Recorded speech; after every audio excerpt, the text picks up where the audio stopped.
In model-based systems engineering, one of the greatest challenges is to define objective quality criteria for models that you're using.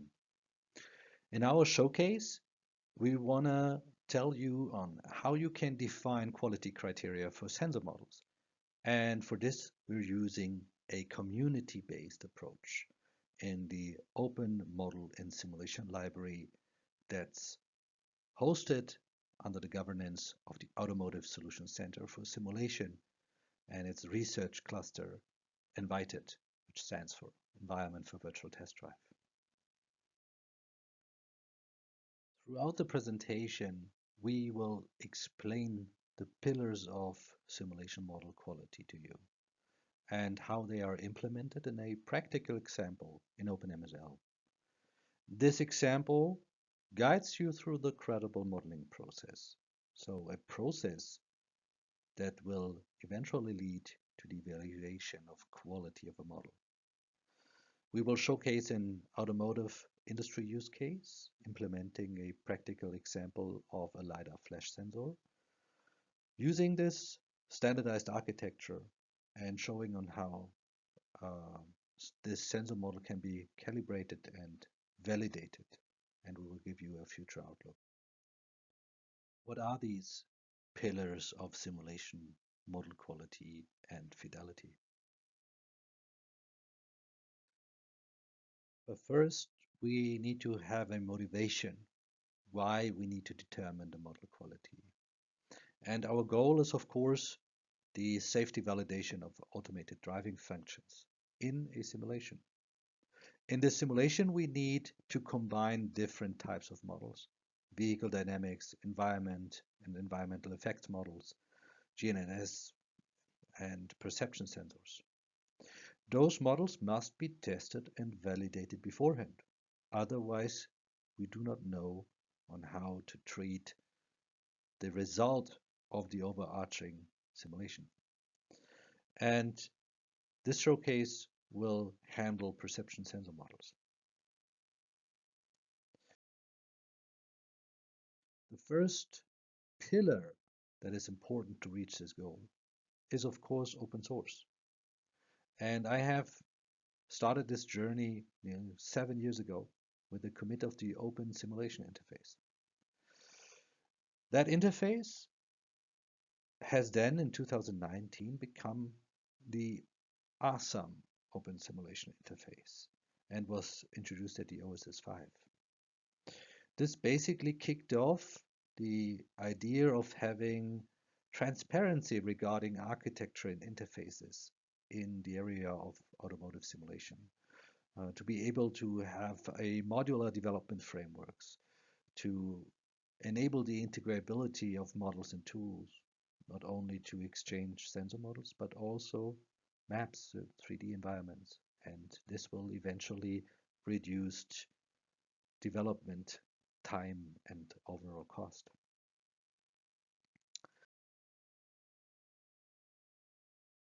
The second pillar is, of course, standardization that was derived from the Open Simulation Interface, and it turned into the initiation of the ASIM OpenX simulation standards in 2018.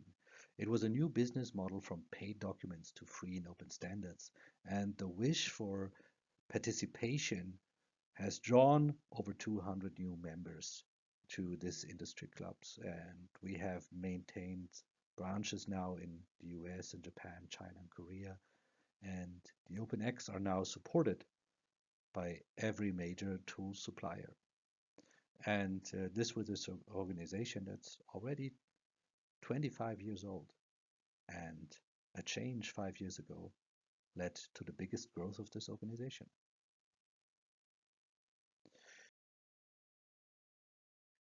The next important thing is co-opetition. That's a word that combines competition and cooperation. And we can see that all the different artifacts that we have in simulation, from map data, city models, material data, and scenarios, that all flow into a simulation tool. and that are used by tier ones to create models and that are taken by OEMs to integrate driving functions are are in need of cooperation between those companies that are by itself competitors. And all of that in order to show that the simulation can be part of an overarching proof that we can use, for example, for a virtually enhanced homologation process. And the important thing is that we wanted to show this interaction in the next pillar that's extremely important, and that's the Open Model and Simulation Library, which is basically a best practice example. So it is a GitHub organization where you can have repositories that are open source, that have a lightweight governance to comply with compliance rules, and you have a community of people that are gathering around those repositories in order to maintain them.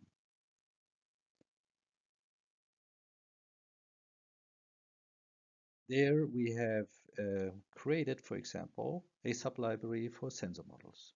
And we've created a sensor model repository template that you can clone and you can start your own standard compliant sensor model that has everything that you need to understand how this modeling works.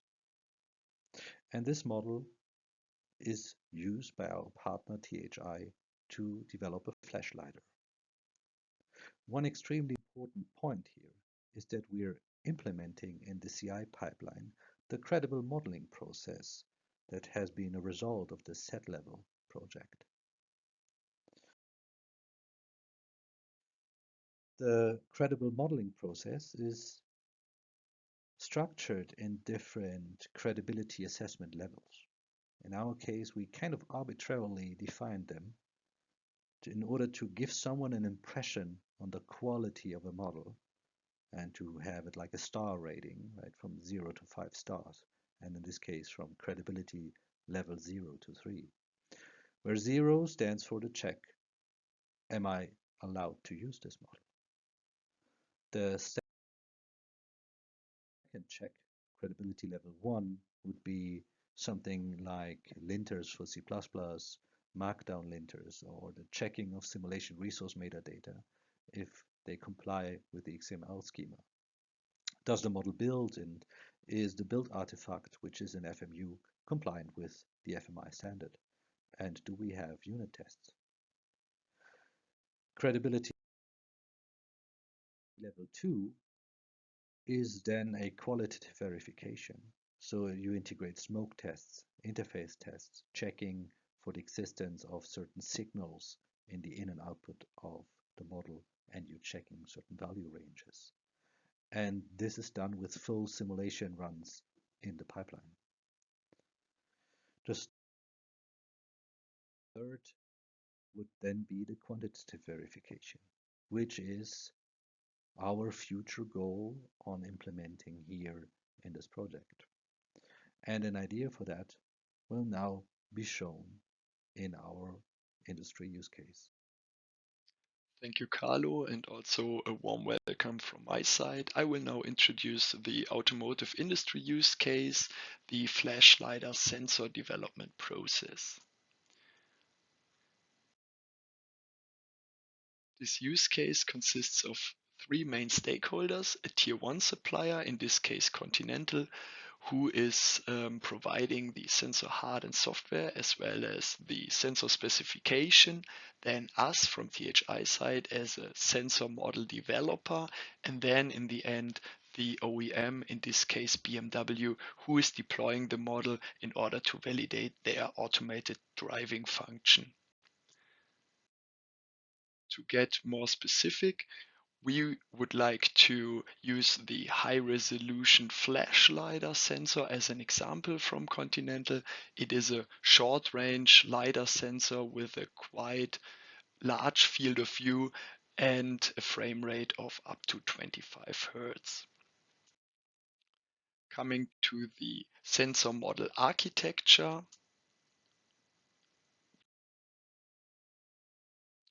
we utilize the ASM-OSI standard for our sensor model in order to be plugged to an laboratory environment simulator and consuming a sensor view message, which basically consists of the environment's information from the ray tracer, which we need to calculate the corresponding point cloud in our model, and in case of the flash lidar sensor, also the depth and intensity image. On the other hand, we provide a sensor view configuration to the environment simulator in order to configure, for example, the ray tracer at the beginning of the simulation. In the end, our model is then also in the form of a sensor view message providing a degraded point cloud, or as said, an intensity or depth image to a subsequent sensor model. In the sensor model itself, the raw data from the previous model is utilized, and objects are detected in order to be fed to the subsequent driving assistance function, which needs to be validated. In our model itself, this is why I'm speaking of degraded point cloud data, we would like to consider weather effects as well as aging effects, which I will explain in detail later. Coming to the model itself, we first have to connotate each piece of ray tracing information we gather from the environment simulator with the respective pixel in our flash lidar imager. Next, we can use the link budget equation to calculate the received power, which is backscattered from an object in the environment back to our sensor, to the receiver optics, and finally to our imager. This link budget equation consists of an impulse response function of the target, which is describing how much light is backscattered from the target, then the impulse response function of the optical channel here in the middle in violet marked, which is describing how strongly the signal is attenuated in the atmosphere. Also, our weather effects have a big impact here. I will explain that in more detail later. And then in the end, on the left side, the sensor parameters like, for example, the optical output power in that specific view frustum. The attenuation in the optical channel can be described by an extinction coefficient alpha, which I will explain within the next slides. But first, I would like to discuss the image response function, which is the subsequent function block after the link budget equation, and translate the received optical power per pixel to a digital intensity value, which we in the end see in the point cloud as well as in the intensity frame. And in our case, it is a 12-bit value. This function is a really nice option to mask the intellectual property of the tier 1 supplier, because we don't have to simulate the internal circuitry of the optical front end, which is on the other hand also computationally very expensive and slow. And we can make sure that we really save the intellectual property or mask the intellectual property of the tier 1 supplier by using just a nonlinear function, which can be even used with dummy parameters to hide the sensitivity behavior of the imager of the tier 1 supplier. Now I would like to come back to the attenuation behavior in the optical channel. So basically the impact of our weather effects, or more specifically precipitation effects, on the link budget equation. First, we have to define what is precipitation? Precipitation we can measure by a particle size and velocity distribution, so basically a 2D histogram, on which we can then define whether it is rain or snow or hail we are dealing with. We can measure it, and we do it with an distrometer, and with that, and also by exploiting some scattering theory, so how light of a certain wavelength is interacting with single particles, we can finally integrate it to the extinction coefficient, which is shown here in form of the alpha value. So we basically did it for all of the measurements we did in the last 1.5 years and plotted it against the rain rate, and now you can fit a nice exponential function into it, which is also defined by the ITUR standard, and then you have a nice function describing the attenuation coefficient depending on your rain rate. In this case, as I said, only for liquid precipitation. But how do we validate whether this is actually the signal attenuation we see in our sensor data? And how do we identify other weather effects which we might want to model? Therefore, I would like to introduce our calibration and validation approaches for the weather and also for the aging setup. For this purpose, we developed an automated measurement setup consisting of a weather mast and a sensor mast with different LiDAR sensors and a reference camera sensor. The weather mast is continuously pushing weather information, among others the particle size distribution which we just discussed, or also the sun irradiance, wind velocity and wind direction, to a cloud backend, which is there pulled by the sensor mast. And as soon as the sensor mast sees that weather changes somehow or an yet unobserved weather condition occurs, it boots up all the sensors, takes the sensor sample and pushes it back to the cloud. Therefore, we have the chance to measure continuously in an automated manner over a long measurement time, and to get a really balanced data set with respect to certain precipitation conditions, for example, certain precipitation rates. In addition to that, we installed housed Lambertian reflectance targets with different reflectivity in varying distances. They are housed because the surface of the Lambertian reflectance target has to stay dry, of course. Otherwise, we change the reflectance behavior of the target itself.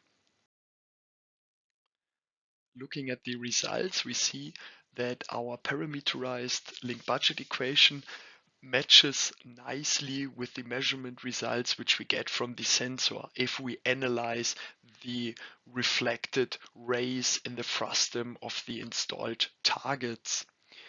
Nevertheless, we always see that the link budget equation only gets or provides us the maximum reflected intensity due to other effects, like, for example, stochastic false positives in the form of big raindrops close to the sensor aperture. The average intensity drops further, and therefore the link budget equation only describes the upper limit of the signal intensity which is transmitted back to the sensor. As already mentioned, we see as a second effect, and this is also shown in the intensity data for 10 mm per hour precipitation and 2 mm per hour precipitation, that we also induce a rising false positive rate. So these false positives are induced by rain or also hail or snow particles, which are really close to the aperture of the sensor, and therefore light is directly scattered back into the sensor. And this is the second effect we have to model with a stochastic approach. For that, we calculated the false positive rates in our target frustums, here shown, for example, for the 20% reflectivity target, which is strongly increasing with the precipitation rate itself. So to put it in a nutshell, we currently consider two metrics for the quantitative validation of our weather model. It is the false positive rate in a defined sensor frustum, because here we see it's rather appearing in the lower part of the sensor frustum, or in this case image, which is resulting from the alignment of transmitter and receiver. And as a second metric, we have the intensity attenuation on a defined distance and target reflectivity. As mentioned earlier, we would also like to model the lifetime behavior of our sensor, since we would also like to consider how the sensor behaves after 6 years of usage. For that, we are currently developing an accelerated real-life hill to age the sensors by cycling them from roughly 0 degrees to 80 degrees during operation and continuously taking data. During that, the sensors or the sensor frustum is continuously rotated over Lambertian targets and takes data from different reflectivities, and also over an intrinsic calibration target in order to record changes or to track changes in the sensor intrinsic. Besides the intrinsic, we hope to get data on how the optical output power of the laser is changing, the beam profile itself, and also how the number of dead pixels is increasing, similar to cameras over lifetime, and also how the pixel noise and depth measurement accuracy is affected. And by that, we are reaching the end of our presentation, and I would quickly close the circle to the beginning of our presentation and the credibility assessment level.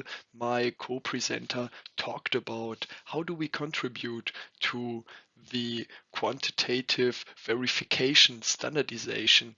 So in our use case with the flash LiDAR sensor model development, we like to develop requirements how the trace files of the real sensor as well as the sensor model have to look like to make a quantitative comparison possible. And also we want to find metrics with which we can implement such a comparison. And this could be, as already shown, a static scene in which we place ideally diffuse targets with a defined reflectivity in a defined distance and a certain size, on which we then evaluate the relative intensity decrease or also the increase of the relative false positive rate in the target frustum. On the other side, for the aging effects, we have yet to determine what scene would be appropriate and also what metrics we might utilize to compare the model results with our measurements in a quantitative way. And by that, I would close by showing some of our previous works and thanking you for your attention.